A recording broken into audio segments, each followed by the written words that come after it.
William Ruto is putting in a lot of effort, but at the end of the day, he is only failing continually. No matter how much he tries to change the country still keep dragging behind, and people are still complaining. So what is the problem with Ruto's approach? Why is all the work that he is putting in not showing anything? Instead, people are complaining and complaining continually.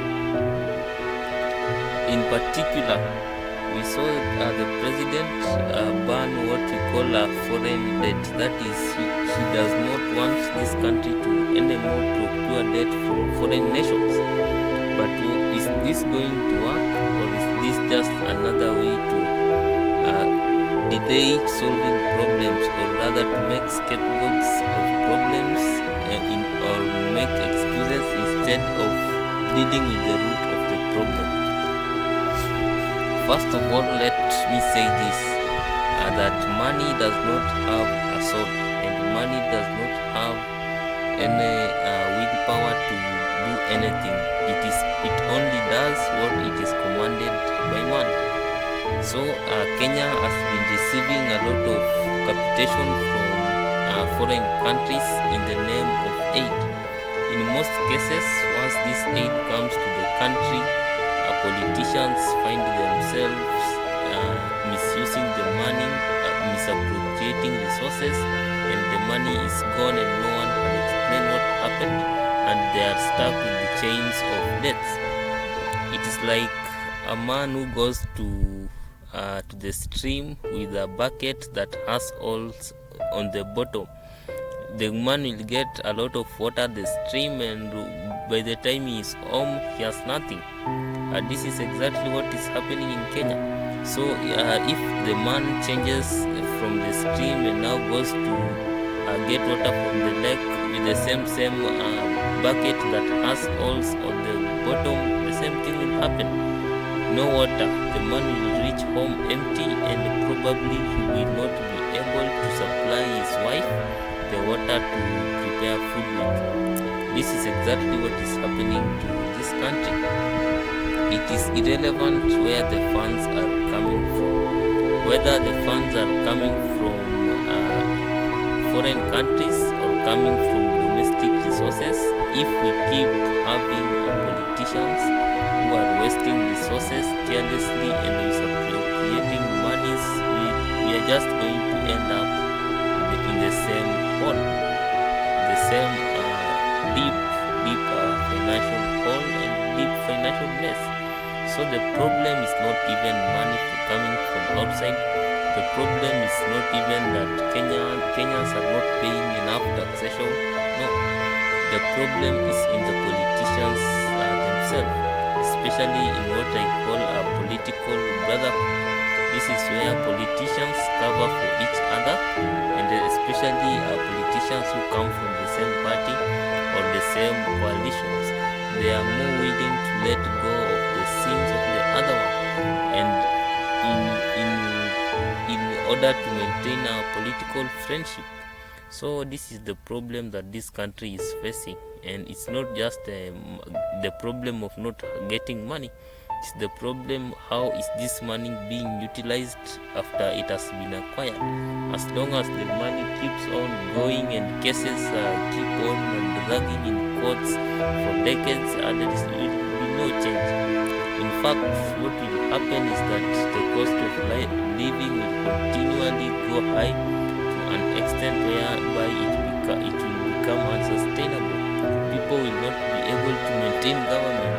The government is only existing because the taxpayer is able to foot the bills of these legislators to pay their salaries and all these expenses. But as long as economic stupidity continues to rule this country, it's only a matter of time before it becomes even impossible now to even take care of civil servants. Right now, public servants are carrying the burden. I really pity them because most of the country's expenditure falls squarely on their shoulders, especially in the taxation regimes whereby someone is taxed a lot of times, and this is really inefficient. At country becomes like the colonial period, whereby now people are just being taxed carelessly and without even thinking. One will really ask a simple question: did we get independence, or it is what Odinga's talked about, not yet Uhuru? And if you think about his words, they are making some sense, because if Kenyans are suffering more than they were suffering during the colonial times, is it not better to be colonized or to be under foreign rule than to be under an African rule that is treating people in very un-African ways? This is something that we need to think about.